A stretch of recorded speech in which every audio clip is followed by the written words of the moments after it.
باللہ من الشیطان الرجیم بسم اللہ الرحمن الرحیم قل اندعو من دون اللہ ما لا ينفعنا ولا يضرنا ونرد على اعقابنا بعد اذ هدانا اللہ كالذی استہوته الشیطان من الارض فی الارض حیران له اصحاب يدعونه الى الهدى هدى ائتنا قل ان هدى اللہ هو الهدى وامرنا لنسلم لرب العالمین۔ صلوات پڑھیں محمد اور آل محمد، اللہم صلی علی محمد وآل محمد وعجل۔ سورہ انعام کا ترجمہ جاری تھا، آیت نمبر 71 سے لے کے 73 تک کا ترجمہ، اس کے بعد نئی فصل شروع ہوگی، نیا جناب ابراہیم علیہ السلام کی بحث شروع ہوگی۔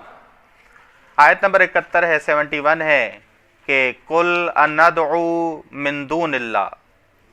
یہ آیت مشرکین پر احتجاج ہے، مشرکین پر احتجاج ہے اور استفہام انکاری کے لحن کے ساتھ، استفہام انکاری کے لحن کے ساتھ ہے، یعنی لحن جو آیا وہ استفہام انکاری کا آیا کہ کہہ دو، احتجاج کرو، مراد ہے کہہ دو یعنی احتجاج کرو، احتجاج کرو، کیا ہم پکاریں گے خدا کے علاوہ کو، کیا ہم پکاریں گے اللہ کے علاوہ کو، مالا ان بتوں کو، بس کل کہہ دو اندعو من دون اللہ، کیا ہم پکاریں گے، بات متقین کی ہو رہی تھی، یہ ذہن میں رکھیے گا کہ بات کن کی ہو رہی تھی، متقین کی ہو رہی تھی۔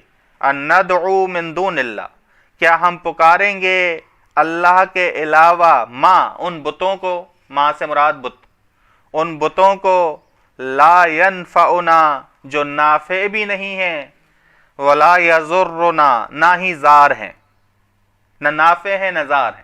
کیا مراد نافع اور زار ہے؟ دنیاوی طور پہ بھی کوئی نفع نہیں دیتے، یہ بت اپنی مدد نہیں کر سکتے، تمہاری مدد کیا کریں گے؟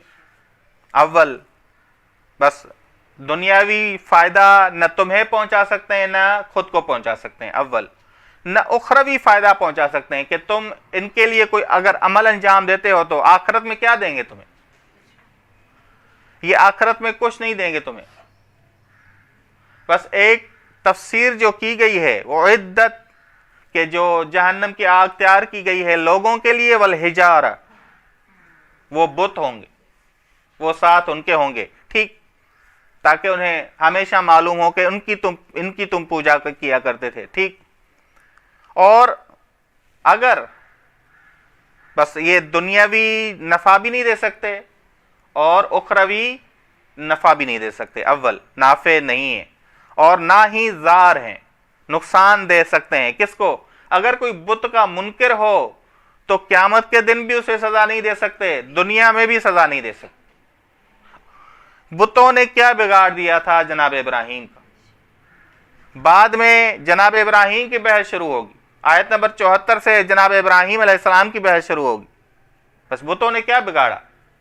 بس یہ بت نہ نافع ہیں نہ زار ہیں، یعنی جو بتوں کا انکار کرے اس کا یہ بت کچھ نہیں بگاڑ سکتے۔ جناب ابراہیم نے سب کو توڑ کے کلہاڑی یا وہ آلہ توڑنے والا آلہ بڑے کے اوپر رکھ کے کہہ دیا کہ اس بڑے نے کیا، وہ بت ان کو بتا نہیں سکے اپنے ماننے والوں کو کہ یہ کس نے کام کیے، ٹھیک۔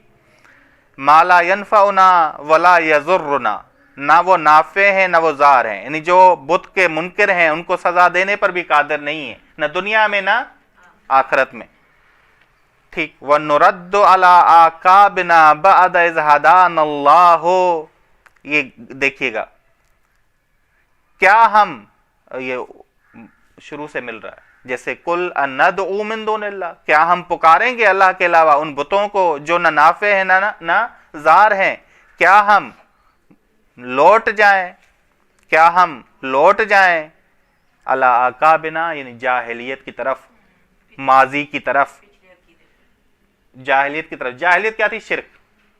کیا ہم لوٹ جائیں جاہلیت کی طرف، شرک کی طرف، جو ہم پہلے مشرک تھے اس کے بعد متقی بنے، رسول خدا کی ہدایت، رسول خدا کی ہدایت لے کر آئے، یہ کیا ہم لوٹ جائیں پرانی جاہلیت کی طرف اس کے بعد کہ اللہ نے ہمیں ہدایت کی، وجود رسول خدا صلی اللہ علیہ وسلم سے۔ اللہم صلی علی محمد و آل محمد۔ بس اللہ نے ہماری ہدایت کی کس کے وسیلے سے؟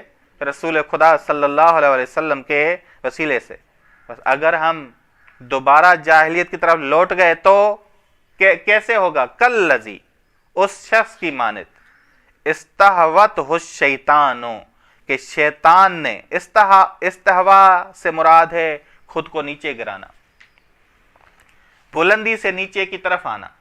بس یہ بات کیسے کر رہے ہیں؟ متقی بات کر رہے ہیں کہ اگر ہم شرک کریں گے تو بلندی سے کہاں آئیں گے؟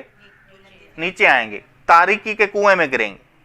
ٹھیک، بس کیا؟ کالذی، اس شخص کی مانند، استہوتہ الشیطان، شیطان جسے گراتا ہے، فی الارض، ارض سے مراد کیا ہے؟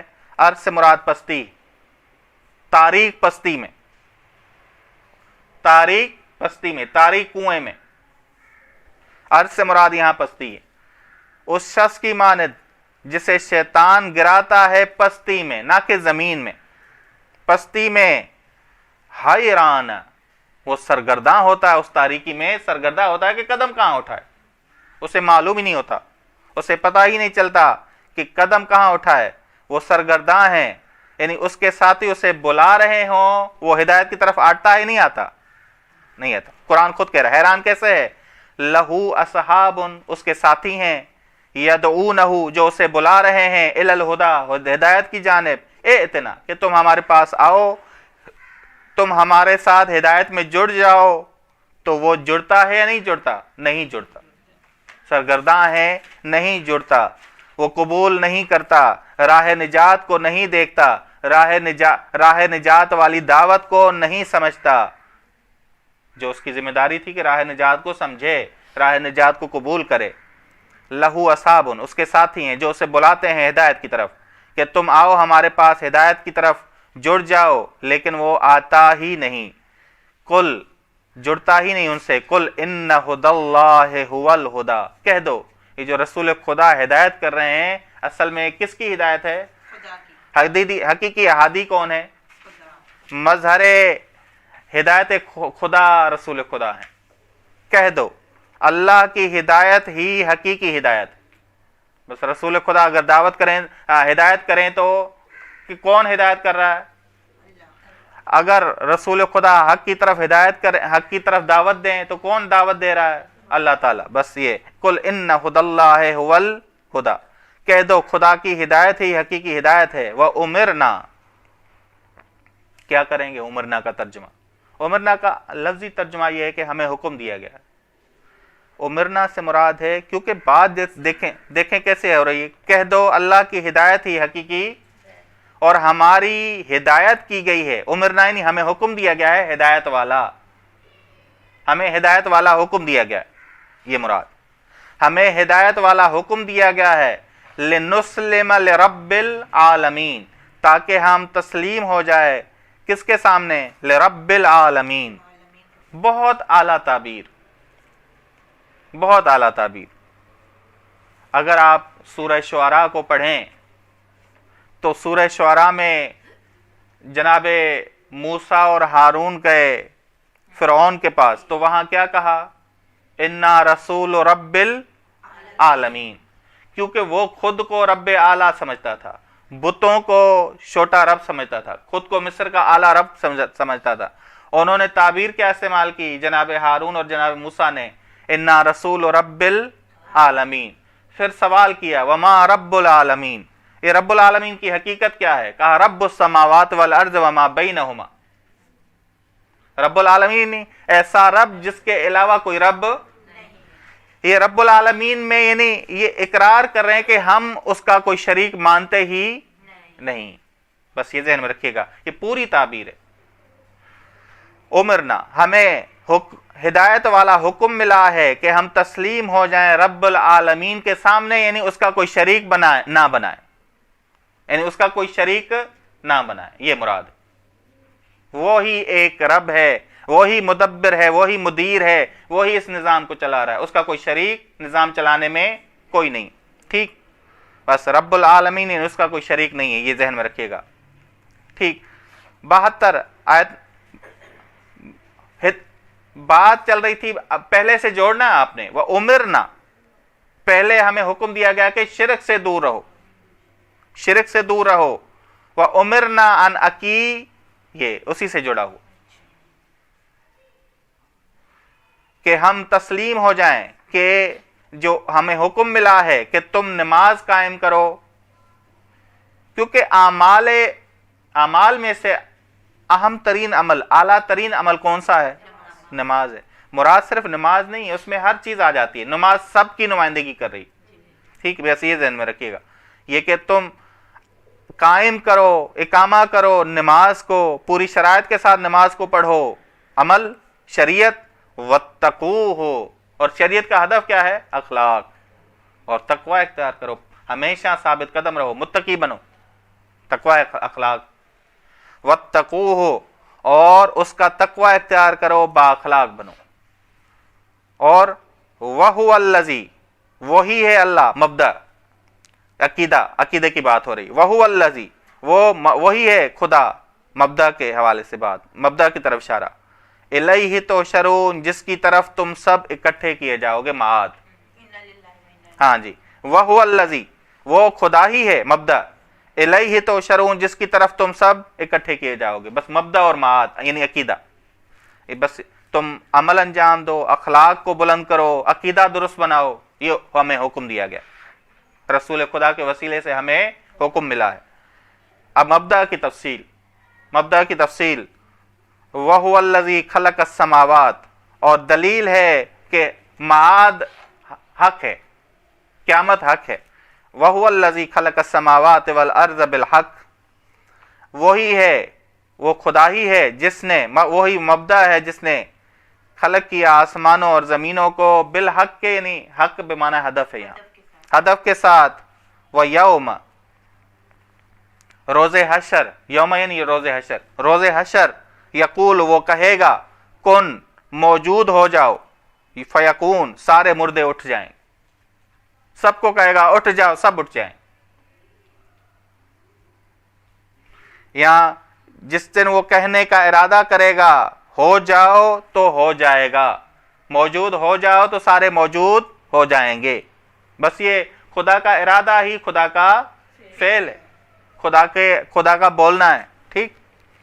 یوم یقول، جس دن وہ کہنے کا، یعنی روز حشر وہ کہنے کا ارادہ کرے گا، موجود ہو جاؤ تو سب موجود ہو جائیں گے، قولہ الحق، اور یہ قول حق ہے، بس خدا کا ارادہ ہی خدا کا قول ہے، خدا کا قول ہی خدا کا فعل ہے، بس یہ آپ نے ذہن میں رکھنا ہے جو امام علی علیہ السلام نہج البلاغہ میں فرماتے ہیں، وقولہ الحق، اور یہ قول حق ہے، یہ فعل حق ہے، بس قول کو فعل بھی کہہ سکتے ہیں، ارادہ بھی کہہ سکتے ہیں، قولہ الحق، اس کا قول حق ہے، وَلَهُ الْمُلْكُ، کیا کریں گے ترجمہ؟ بات کیونکہ قیامت کی ہو رہی ہے، اس کی حکمرانی ہوگی یا اس کی مالکیت مطلق آشکار ہو جائے گی، کیا ترجمہ کریں؟ اس کی حکمرانی تو دنیا میں بھی ہے، اس کی مالکیت مطلق اس دن آشکار ہو جائے گی، سب کے لیے آشکار ہو جائے گی، کسی کو بولنے کا اختیار تک نہیں ہوگا جب تک خدا اجازت نہ دے، اور اجازت بھی امام جعفر صادق علیہ السلام فرماتے ہیں ہمیں ملے گی، ہاں، وَلَهُ الْمُلْكُ، اس کی مالکیت مطلق اس دن آشکار ہو جائے گی جو اس کے لیے ہوگی، یوم، بس ينفخ فی الصور، اس دن سور پھونکا جائے گا، عالم الغیب والشہادہ، عالم ہے جو عالم ہے ظاہر اور باطن کا، غیب یعنی باطن، شہادت یعنی ظاہر، جو عالم ہے ظاہر اور باطن کا، وَهُوَ الْحَكِيمُ الْخَبِيرُ، اور وہ حکمت والا ہے، دقت کے ساتھ حساب و کتاب کرے گا، حکمت کے ساتھ حساب و کتاب کرے گا، کیونکہ وہ باخبر ہے ہر ایک کے بارے میں، ہر ایک کے اعمال کے بارے میں جانتا ہے، ہر ایک کے ظاہر کو جانتا ہے، ہر ایک کے باطن کو جانتا ہے، ظاہری اعمال بھی جانتا ہے، اندرونی طور پہ اس کی نیت کیا تھی، کیا اس نے گناہ کا ارادہ کیا، کیا اس نے نیکی کا ارادہ کیا لیکن کر نہیں سکا، اگر گناہ کا ارادہ کیا تو توبہ نہیں کی، اگر نیکی کا ارادہ کیا عملی طور پہ کر نہیں سکا، اسے ثواب ملے گا، بس وَهُوَ الْحَكِيمُ، اور وہ حکمت والا ہے، حکمت کے ساتھ حساب و کتاب کرے گا، کیونکہ وہ باخبر ہے، کیونکہ وہ باخبر ہے۔ کس سے باخبر ہے؟ عالم الغیب وش، ظاہر اور باطن سے باخبر ہے۔ بس وہاں کوئی ظلم کا شائبہ ہے یا نہیں ہے؟ کوئی ظلم کا شائبہ نہیں، خداوند عالم کسی پہ ظلم نہیں کرے گا۔